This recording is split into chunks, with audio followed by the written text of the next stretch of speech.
네, 또 4교시 수업을 또 시작하도록 하겠습니다. 4교시하고 5교시에서는 이제 웹과 관련된 사항을 이제 다룰 텐데요. 물론 실습은 이제 파이썬을 여러분들이 직접 해보면 되고요. 이 앞서 시간에 했었던 그 파이썬 관련해서는 사실은 이제 이런 식으로 제가 좀 강의를 여러분들과 직접 해보려고 하는 것들을 이렇게 좀 만들어서 했었거든요. 했었는데, 예, 그래서 여러분들은 좀 만들어 놓긴 했었었는데, 확실히 시간이 이제 이런 것들은 많이 소모가 되네요. 직접 치다 보면서 그냥 말로서 이렇게 쭉 진행하면은 이거 충분히 다 그냥 넘어가 버리는데요. 그래서 아쉽습니다만은 그래서 그 이제 판다스나 뭐 이런 것들에 대해서는 여기서 이제 끝마치도록 하고요. 하나 더 얘기하자면은 이제 여러분들이 나중에 딥러닝이나 이런 거 혹은 데이터 분석 이런 걸 하게 되면은 넘파이하고 판다스도 많이 이용하지만은 매트플롯리브라고 하는 매트플롯리브라고 하는 그 맵을 그래프를 그리는 라이브러리가 또 있습니다. 시어본도 있고요. 이런 라이브러리들을 또 굉장히 많이 활용을 합니다. 그래서 그런 것들도 여러분들이 나중에 실제로 어떤 프로젝트를 하게 되면은 그런 라이브러리들도 많이 아마 사용하게 될 겁니다. 근데 모든 건 여러분들이 그 요즘 구글링을 예를 들어서 파이썬에서 제가 여기 지금 나와 있는 이런 것들도 여러분들에게 어떤 스터디를 할 항목들을 막 찾으면서 저도 준비하는 과정 중에서 검색했었던 여러 가지 항목들이거든요.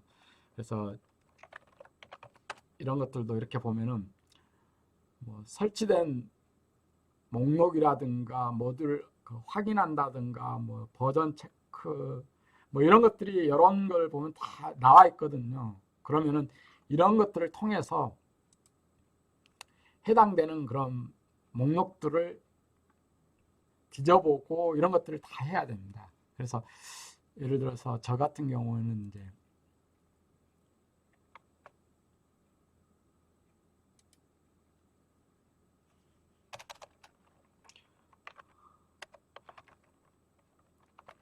콘다를 제가 사용한다 했잖아요. 아나콘다. 아나콘다를 설치해 가지고 예를 들어서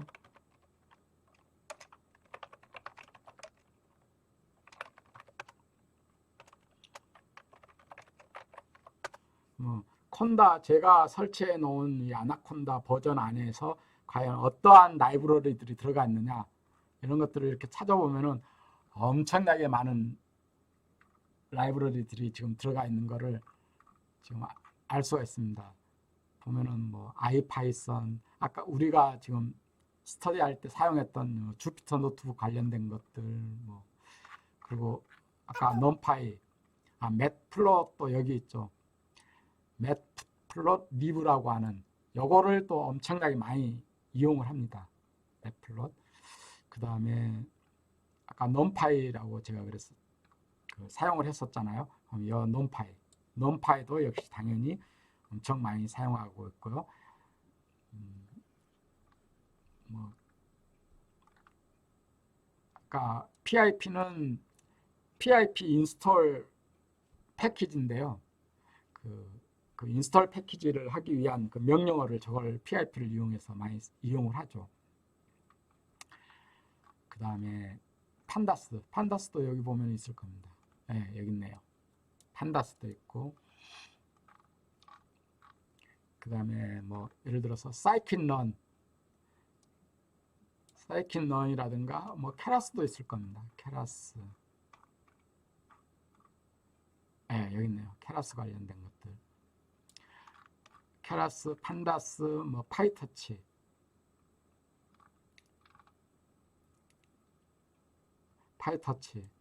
이거 파이터치, 펜다스, 케라스, 사이킨런, 그 다음에 또 뭐 이런 것들은 텐서플로우도 있겠네요. 여기에 보면 아마 텐서플로우도 있을 거예요. 네, 텐서플로우도 있네요. 이런 것들은 다 그 딥러닝을 하기 위한 라이브러리들이잖아요. 여러분들이 나중에 그 인공지능 관련된 어떤 그 스터디를 하거나 프로젝트를 할 때는 이 라이브러리들을 또 엄청 많이 사용하게 될 겁니다. 이런 것들을 관련된 것들은 역시나 구글링을 통해서 열심히 그 찾아보면은 관련된 것들을 또 예를 들어서 뭐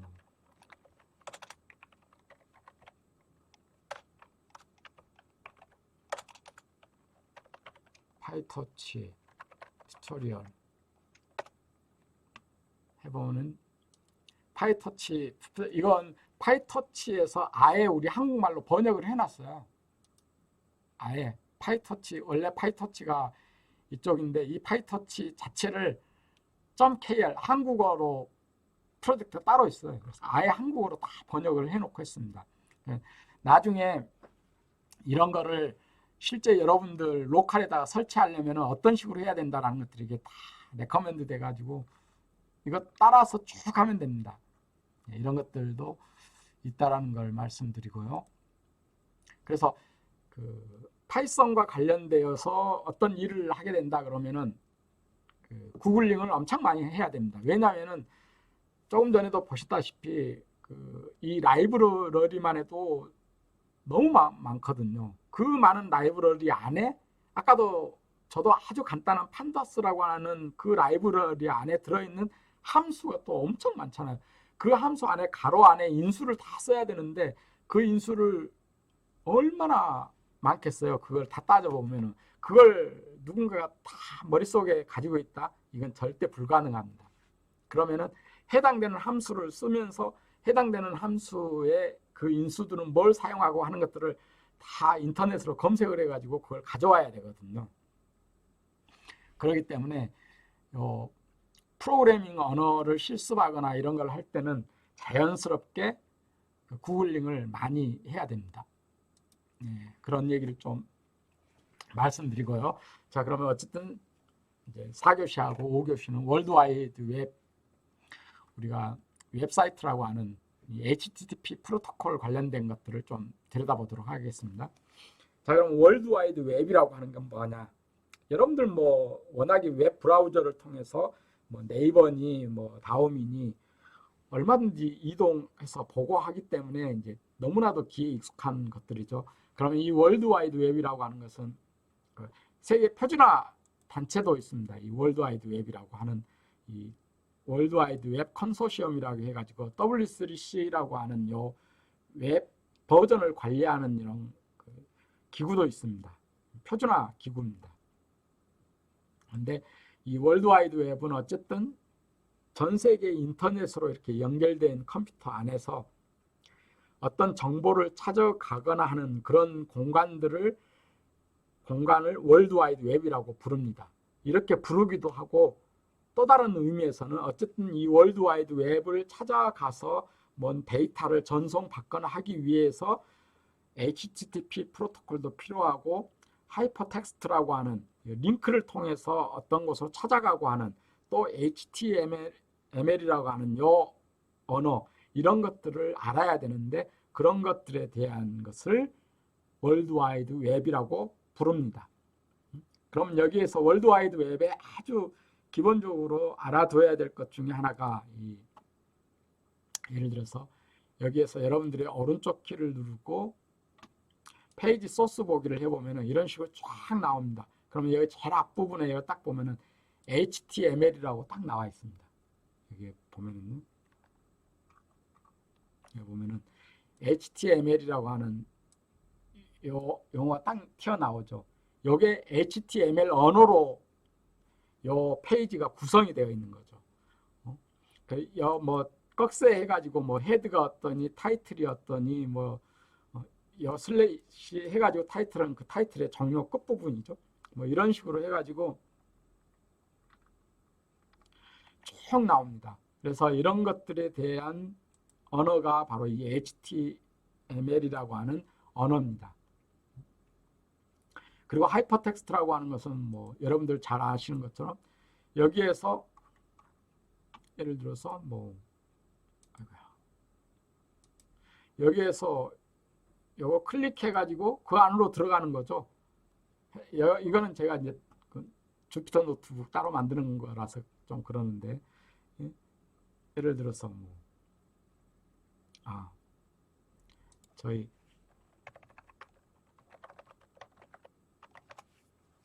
애틀이다 그러면 여기에서 이렇게 클릭하면은 이 사이트로 또 들어가는 거죠. 이 사이트에서 또 클릭하면은 해당되는 사이트로 또 들어가는 거고, 예를 들어서 아까 제가 했었던 뭐 서동일 하면 서동일이라는 사람에 대해서 이렇게 또 쭉 나오고, 연구 과제 키워드, 예를 들어서 인공지능에 대해서 볼까요? 뭐 이런 식으로 인공지능과 관련된 과제도 엄청 많군요. 뭐 아무튼 이런 것들이 바로 클릭을 해서 해당되는 곳으로 이렇게 찾아가고 하는 것들, 이게 바로 그 하이퍼텍스트 언어인 거죠. 하이퍼텍스트. 그리고 이 하이퍼텍스트라는 이 개념을 처음으로 구상했던 사람이 이분인데 인터넷의 아버지라고 불린다고 합니다. 그러면 이제 이 월드와이드 웹이라고 하는 게 어쨌든 그 하이퍼텍스트라는 개념을 이용해서 HTTP 프로토콜을 통해서 이렇게 통신을 하고 하는데, 그러면 이걸 그럼 누가 처음에 구상을 했느냐? 이거는 전혀 엉뚱한 유럽 입장 물리연구소라고 하는 곳, 물리연구소에서 이 웹을 만들었습니다. 처음에 이 웹을 만든 이유는 그럼 뭐였느냐 하면은 세계 각지에 흩어져 있는 여러 대학교하고 연구기관에서 물리학자들이 서로 간에 데이터를 주고받아야 되는데 이게 어려웠습니다. 맨날 뭐 FTP 해가지고 막 이렇게 연결해서 해야 되고 텔넷 연결해서 해야 되고 뭐 이게 너무 어려웠던 거죠. 그래서 이걸 팀 버너스 리라고 하는 소프트웨어 공학자가 연구를 해가지고 개발하게 된 거죠. 바로 정보 교환을 쉽게 하기 위해서 만들었죠. 그리고 이 처음에 만들었을 때는 그 처음에 만들었던 웹 브라우저 자체도 별로 이렇게 좋지는 않았습니다. 그러다가 이게 그 모자익이라고 하는 웹 브라우저가 1990년대 초반에 만들어졌어요. 이 모자익이라고 하는 그 웹 브라우저는 대학생들이 만들었어요. 대학생들이. 그러다가 이 모자익 이후에 2000년도 초반에 넷스케이프라고 하는 웹 브라우저가 만들어졌는데 이 웹 브라우저가 엄청나게 많은 전 세계 거의 대부분의 사용자들이 다 이용할 정도로 이게 퍼졌죠. 그러다가 넷스케이프가 급격히 죽고 그 다음에 나온 게 이제 마이크로소프트의 인터넷 익스플로러 그리고 크롬 이런 것들이 나오게 됐죠. 그래서 요즘은 이제 넷스케이프도 다 없어졌고 모자익도 당연히 없어졌고 인터넷 익스플로러도 마이크로소프트가 이제 공식적으로 내년도에 이제 지원을 종료하겠다라고 그랬죠. 그것 대신에 마이크로소프트는 엣지 브라우저를 지금 밀고 있고요. 그리고 저는 요즘 이 크롬을 많이 이용하고 있습니다. 근데 여러분들 중에서도 뭐 학생들에 따라서 누구는 사파리를 많이 이용하고 누구는 파이어폭스, 오페라 뭐 이런 것들을 이용하는 사람들이 많이 있을 겁니다. 이 위에도 뭐 웹브라우저 종류는 굉장히 많죠. 뭐 이런 것들이 있고요. 그러면 이 월드와이드 웹을 통한 구조는 어떻게 되어 있느냐 하면은 이렇게 되어 있죠. 항상 클라이언트가 있습니다. 그리고 서버가 있고요. 이건 클라이언트는 사용자, 여러분들과 같은 사용자를 의미한다 그러면 이 서버 쪽은 어떤 데이터를 제공을 하거나 예를 들어서 우리 네이버라든가 뭐 구글이라든가 이런 것들이 다 서버인 거죠. 이런 것들이 이렇게 있습니다. 크게 이렇게 두 가지가 있고 이 두 가지 사이를 이제 통신이 왔다 갔다 하는 거죠. 통신이. 그러면 이 클라이언트하고 이 서버 사이의 이 통신이 바로 HTTP라고 하는 이 통신이라는 프로토콜이라는 거죠. 이걸 통해서 왔다 갔다 한다는 거죠. 그럼 이 서버 안에는 또 크게 세 가지 레이어로 이루어져 있습니다. 하나는 웹서버라고 하는 웹서버, 우리가 마이크로소프트에서 제공하는 뭐 아파치 서버라든가 IIS 서버라든가 이런 걸 말하는 거죠. 이런 서버가 있고 그 안에 각각의 일을 처리해주는 어플리케이션들이 또 쫙 있습니다. 이 어플리케이션은 C 언어로도 만들어져 있고 자바스크립트로 만들어져 있고 PHP로도 만들어져 있고 뭐 여러 가지 것으로 만들어져 있죠. 그리고 실제 데이터베이스가 존재해 가지고 그 데이터베이스를 이용해서 뭔가를 일을 하거나 해서 이 웹서버를 통해서 이용자에게 주고받는 데이터가 되는 거죠. 이런 구조로 되어 있습니다. 그 중에서 가장 중요한 게 이제 이 HTTP라고 하는 프로토콜입니다. 이거는 HTTP는 하이퍼텍스트죠. 하이퍼텍스트 트랜스퍼 프로토콜입니다. 가장 마지막 P가 이제 프로토콜을 말하는 거죠. 근데 이 프로토콜은 결국 우리 네트워크 시간에 처음에 얘기했던 결국 어떤 약속인 거잖아요. 약속. 그러니까 웹 브라우저를 통해서 서버하고 나 사이에 통신을 통해서 뭔가를 뭐 그림도 가져오고 멀티미디어 데이터도 가져오고 문서도 가져오고 막 그다음에 내가 게시판에다가 글도 거기다가 올려야 되고 막 하는 일들을 해야 되잖아요. 그걸 하기 위한 약속인 거죠. 약속. 그래서 이 약속을 서버 쪽하고 내가 이용하는 요 브라우저 사이에 왔다 갔다 하는 거죠. 그 약속이 이 HTTP라고 하는 프로토콜인 거죠. 그래서 이 HTTP라고 하는 프로토콜은 주로 이제 디폴트로 80번 포트 번호를 이용합니다. 80번 포트. 그래서 이게 이게 여담으로 이런 얘기가 있어요. 이게 여담으로 이 그 HTTP하고 점점 그리고 슬래시 이렇게 두 번을 했는데 슬래시라고 하는 요거는 글은 안 써놨네요. 이거 인터넷에 찾아보면 나오는데 처음 요 프로토콜 만드는 제안한 사람이 팀 버너스 리라고 했잖아요. 근데 이 팀 버너스 리가 오타를 했대요. 오타. 이렇게 치는 요게 두 번의 슬래시 두 번 한 게 이게 오타랍니다. 오타. 처음에 생각했을 때는 요거는 안 하고 그냥 점점만 하면 됐었는데 이거를 슬래시를 두 번 한 거는 사실 팀 버너스리 입장에서는 오타를 했는데 그 오타가 공식적인 프로토콜 안에 들어가다 보니까 어쩔 수 없이 사용하게 되었다라는 이야기가 있습니다. 근데 실제로 그랬대요. 어쨌든 1996년에 HTTP 1.0이 발표됐고 1999년에 1.1이 발표됐는데 1.1하고 1.2 버전이 아주 1.1 버전이 아주 많이 사용되고 있는 거죠. 전 세계에. 지금 현재는 이제 HTTP 3까지 월드와이드 여기에 보면은 직접 들어가서 보면 되는데 예를 들어서 아이고야.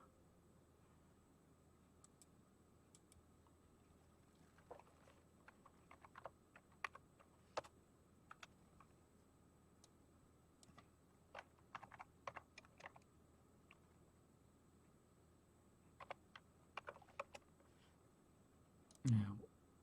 월드와이드 웹 컨소시엄 안에 들어가서 보면은 월드와이드 웹과 관련된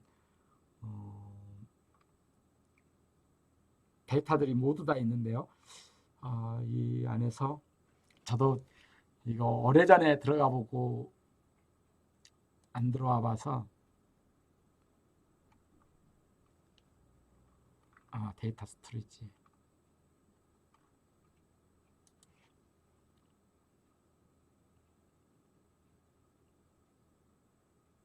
예, 퍼블리싱 안에 데이터가 있겠네요. 여기 보면은 그 월드와이드 웹 컨소시엄에서 만든 방금 전에 봤던 HTTP 버전 3 이런 문서들이 이 안에 다 제공이 되고 있습니다. 여러분들이 보시면은 이걸로 하지 말고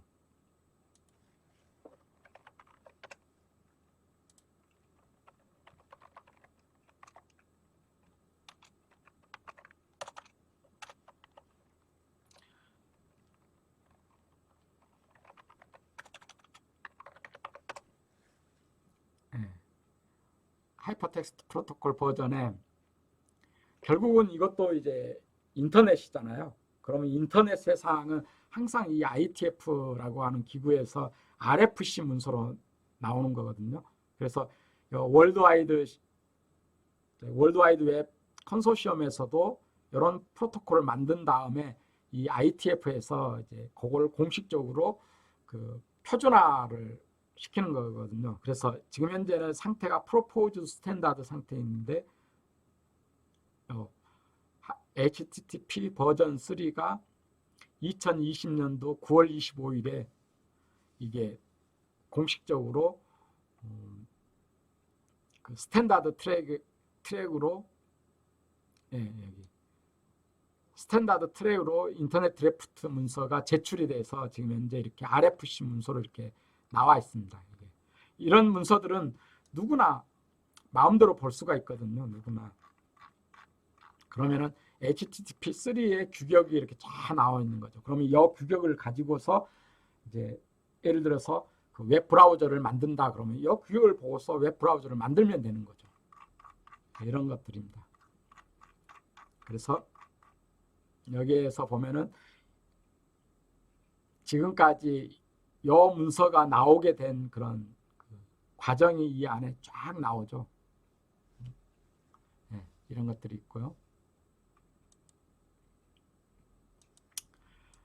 그래서 이 HTTP라고 하는 이 프로토콜은 대표적인 행위가 내가 데이터를 가져오기 위해서 뭘 달라라고 요구하는 리퀘스트죠.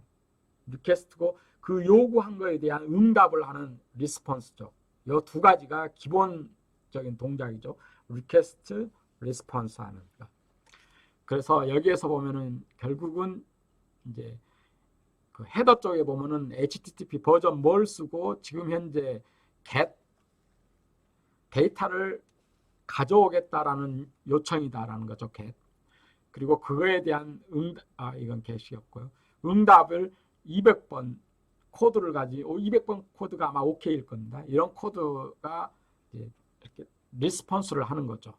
그리고 리스폰스를 하면서 HTML 언어로 되어 있는 규격의 문서를 클라이언트한테 보내주는 거죠. 그럼 클라이언트는 HTML 언어로 되어 있는 거를 엔진에서 번역해 가지고 여러분 화면에 딱 보여주는 거죠. 그 브라우저에서. 이게 기본적인 동작입니다. 보통 이제 여러분들은 그걸 요청할 때는 URL이라고 그러죠. 보통 URL을 통해서 여기 HTTP 안에 쓰는 이런 것들이 URL이죠. 이런 것들을 통해서 해당되는 데이터에 접근을 하는 거죠. 그걸 얘기하는 거고요. 버전 1.0에서부터 버전 1.1, 버전 1.1에서 어떤 식으로 연결 설정하고 요청하고 이제 응답할 때 왔다 갔다 하는 데이터 흐름을 지금 보여주고 있고요. 세션 설정하는 과정을 보여주고 있습니다. 이런 것들은 뭐 이 정도 있다라는 정도로 그냥 아시면 될 거고요. 구체적으로 이런 것들을 알기 위해서는 아까도 얘기했지만 구글링에서 찾아보면 이런 소스 문서 자체가 다 공개되어 있거든요. 그걸 얼마든지 들여다볼 수 있도록 되어 있습니다. 여러분들이 이런 글을 직접적으로 많이 보게 되는 거는 대학원 때 아마 많이 보게 될 겁니다. 대학원 때. 자, 그 다음에 이제 HTTP가 있는 반면에 요즘은 HTTP가 아니라 HTTPS를 많이 쓰죠. 이 S는 이제 시큐어인 거잖아요. 그 시큐리티를 강조하는 요즘은 정보 보안에 대한 인식이 높아지면서 이 S 시큐어한 프로토콜을 많이 쓰는 건데 이 HTTPS라고 하는 프로토콜에서는 HTTP와 똑같은데 단 하나만 더 추가가 되어 있죠. 그게 뭐냐면은 TLS라고 하는 프로토콜을 이용한다는 거죠. TLS는 SSL하고 똑같다라고 생각하면 됩니다. 여러분들 보통 뭐 SSL 버전 1.1, 뭐 TLS 버전 1.2 뭐 이런 식으로 얘기를 합니다. 근데 요즘 인터넷 세상에서 이렇게 글을 읽다 보면은 누구는 SSL이라고 쓰고 누구는 TLS라고 씁니다. 관행적으로요. 자, 근데 공식적인 용어는 TLS가 맞습니다. TLS가. 사실은 SSL이라고 하는 용어는 넷스케이프 커뮤니케이션스라고 하는 요 회사에서 개발한 이 회사의 내부 용어입니다. 저 회사의 이 넷스케이프라고 하는 회사 안에서 SSL이라고 하는 기술을 개발을 했어요. 그리고 그 기술을 인터넷 프로토콜로서 모든 사람이 쓰기 시작해가지고 이게 표준화가 된 거예요. 표준으로 인정을 받은 거예요. 그러면서 이제 IETF에서 그 규격을 가져와서 IETF에서 공식적으로 인터넷 표준으로 만들면서 SSL이라고 하는 용어는 넷스케이프 회사 안에서 쓰는 내부 용어라서 이 용어를 TLS라고 하는 용어로 바꿨어요.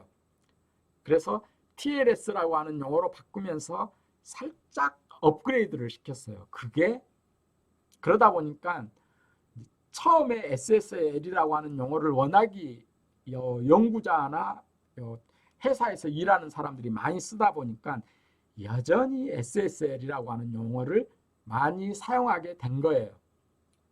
그래서 아직도 이 SSL이라는 용어를 쓰는 사람이 많습니다.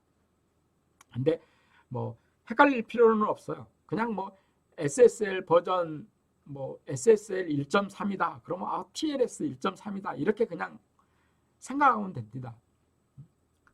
혼용해서 쓰고 있으니까요. 근데 공식적으로는 TLS가 맞다라는 거를 알고 있으면 됩니다. 자, 여기까지 이거까지만 하고 일단 4교시는 마치도록 하겠습니다. 요거는 뭐냐면은 그러면은 얼마나 SSL로 이게 해당되는 서버가 얼마나 안전한가를 테스트할 수 있는 거를 여기에 이 랩에서 제공을 해줬어요. 이거에서요. 그러면 이걸 컨트롤 C 해서 한번 테스트를 해볼까요? 여기 해서 이렇게 들어가 보면은 이런 SSL 랩인데요. 이 랩에서 이걸 제공을 해주거든요. 예를 들어서 만약에 네이버닷컴에 대한 걸 좀 보고 싶다. 이렇게 클릭해 보면 돼요. 그러면은 사실 이게 여기 써져 있는 요 A+라고 되어 있는 게 이게 작년에 네이버닷컴을 테스트했을 때 A+가 나왔었거든요. 근데 이번에 다시 새로 해보니까 B로 밑으로 떨어졌더라고요. 프로토콜 서포트. 뭐 이거는 뭐 회사 사정에 의해서 뭐 얼마든지 되어 있으니까요. 뭐 여러분들이 얼마든지 이런 데다가 테스트를 해볼 수가 있어요. 여러분들 학교나 이런 데 서버에 대해서 한번 여기 호스트 네임을 써가지고 한번 얼마나 SSL 웹 서버를 얼마나 더 안전한 프로토콜 쓰고 있는지를 한번 테스트를 한번 해보시기 바랍니다. 자, 여기까지 하고 일단 4교시는 끝마치도록 하겠습니다. 잠시 뒤에 5교시에 다시 뵙겠습니다.